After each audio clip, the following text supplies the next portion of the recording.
আজি গুৱাহাটীত হ'ল, কিন্তু হৈছিলে সেইদিনাখনে, অকল লোকেশ্যনটো চেঞ্জ হ'ল। সেইদিনাখন এছামিজ গো বেক কাৰ্বি আংলঙত হৈছিলে, আজি এছামিজ গো বেক গুৱাহাটীত হ'ল। আৰু হ'ব, আপোনালোকে খালি চাই থাকক। আমি নিজৰ মাজত ইমান যে ভাগ ভাগ হৈ থাকো, মই বড়ো, মই তিৱা, মই ৰাভা, মই কাৰ্বি, মই কোচ, মই কলিতা, মই ডিমাচা, আমি যে ইমান ডিভাইডেড হৈ থাকো, সময়ত যেতিয়া আমি এই একগোট হৈ নাযাওঁ যে, দিছ ইজ দ্য ৰিজন আজি আমাৰ মাটিত আমি গালি খাওঁ। নতুন কথা নহয়, এইটো আগতো হৈছিলে, আজিও হৈ আছে। মই কৈছো যে আগত আৰু বেছি হ'ব। মাটি গ'ল, লাহে লাহে জেগাবিলাকত আমি মাইনৰিটি হৈ গৈ আছো। গভৰ্ণমেণ্টে এইবিলাকত কোনো একো ষ্টেপছ নলয়। এটা এজেণ্ডা লৈ অকল আগুৱাই থাকিলে নহ'ব, চব পিনৰ পৰাইতো চাব লাগিব।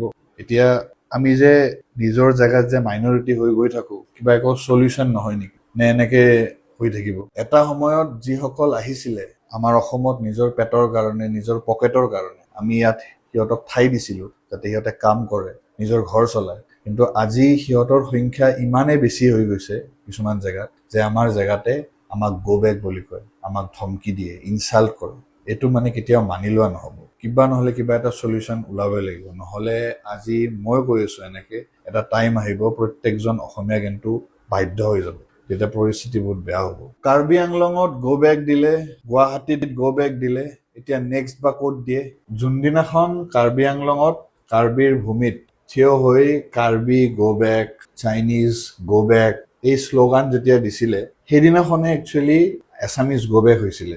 আজি গুৱাহাটীত হ'ল, কিন্তু হৈছিলে সেইদিনাখনে, অকল লোকেশ্যনটো চেঞ্জ হ'ল। সেইদিনাখন এছামিজ গো বেক কাৰ্বি আংলঙত হৈছিলে, আজি এছামিজ গো বেক গুৱাহাটীত হ'ল। আৰু হ'ব, আপোনালোকে খালি চাই থাকক।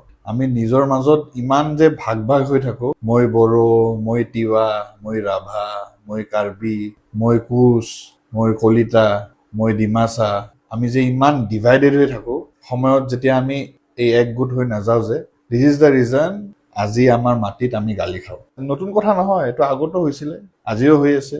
মই কৈছো যে আগত আৰু বেছি হ'ব। মাটি গ'ল, লাহে লাহে জেগাবিলাকত আমি মাইনৰিটি হৈ গৈ আছো। গভৰ্ণমেণ্টে এইবিলাকত কোনো একো ষ্টেপছ নলয়। এটা এজেণ্ডা লৈ অকল আগুৱাই থাকিলে নহ'ব, চব পিনৰ পৰাইতো চাব লাগিব।